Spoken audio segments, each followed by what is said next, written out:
Hey, Guitar Nerdist here with another video on Elden Ring.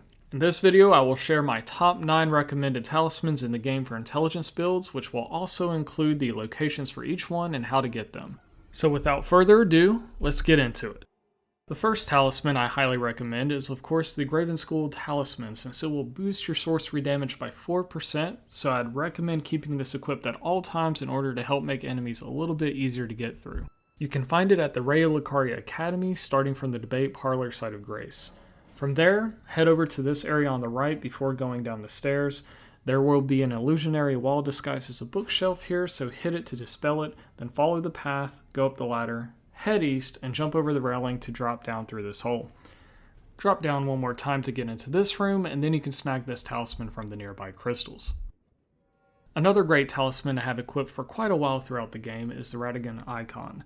This thing will speed up your spell casting time for both sorceries and incantations up to the equivalent of 30 dexterity points, which is a good amount given that casting speed is capped at a dexterity of 70. Although it will increase your overall casting speed, it does not increase your initial casting speed. So to really take advantage of this talisman, you will want to chain your spells, which is a great habit to start, especially once you realize you can chain cast your spells in between different sorceries too. Thankfully, we can get this one by also starting from the Debate Parlor side of Grace. From here, just head towards the courtyard and immediately go right to hug the building's wall, jump over the fence, and climb up the ladder to head through the broken window. The talisman can then be obtained from the treasure chest on the north section of the second floor. For any spell blades out there, I would also recommend using the Green Turtle Talisman early on at least, since it raises your stamina recovery speed by about 17%.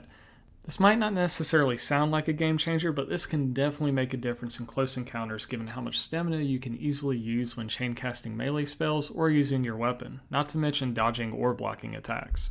This one is also easy to get. You'll just need to go to the Summonwater Village and find this underground area on the eastern side that requires a stone sword key. Just go down the stairs, open the door and treasure chest, and then you're good to go. If you find yourself wanting more memory slots for equipping more spells at a given time, then consider getting the Moon of Nokstella, as it automatically gives you 2 memory slots once equipped.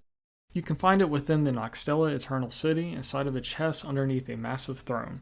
It will take some effort to get to it since it will require a small fight right beforehand too, but it can be well worth it early on in the game when you want to use bigger spells that take up multiple slots.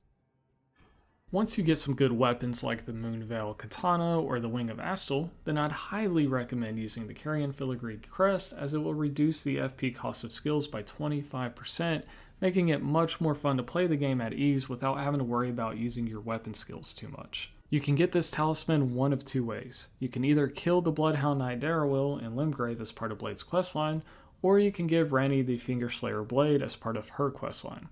Ranni's questline is a little complex and consists of numerous steps though, so feel free to use the description below if you need to refer to a guide on it to obtain the Fingerslayer Blade. Either way, once you've done either of these steps, then you should be able to buy the talisman from Counselor Iggy, who can be found at the road to the Manor side of Grace just past the King's Realm ruins.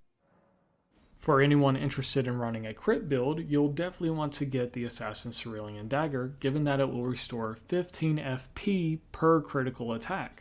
To get this, you will first need to get past the Frenzied Flame Village outskirts side of Grace, either by wearing high focus armor or taking out the enemies in the Madness Tower. But once you get past it, just keep heading northeast in the Liurnia of the Lakes region until you drop down to the entrance of the Black Knife Catacombs. From there, just follow this path, use the giant guillotine to get up onto this platform, then get to this hidden wall to find the Black Knife Assassin you will need to defeat in order to obtain the talisman. If you're using a dagger for your crit build though, then you will want to consider using the Dagger Talisman too, as it will increase the damage of critical hits by 17%. To get it though, you will need access to the Volcano Manor dungeon. Once you have access and have explored the dungeon enough, just start from the Audience Pathway side of Grace and head back into the throne room to take the stairs to the second floor. Here you will need 2 stone sword keys to get through the fall gate to reach this room, but just make an immediate right turn and drop down to the platform below and continue through the room, head up the stairs, then exit through another door where the Dagger Talisman can be found on the nearby corpse. One talisman you don't want to pass up on is the Godfrey Icon Talisman. This thing will increase damage of charge spells, incantations, and skills by 15%, which makes a huge difference for boss fights especially. This is a must-have item if you're using the Moonlight Greatsword too, since it will count the projectiles you can fire from the weapon as charged attacks as well. To get it, you will need to defeat Godfrey at the Golden Lineage Everjail, which can be accessed from the Grand Lift of Dectus or the Altus Plateau Site of Grace.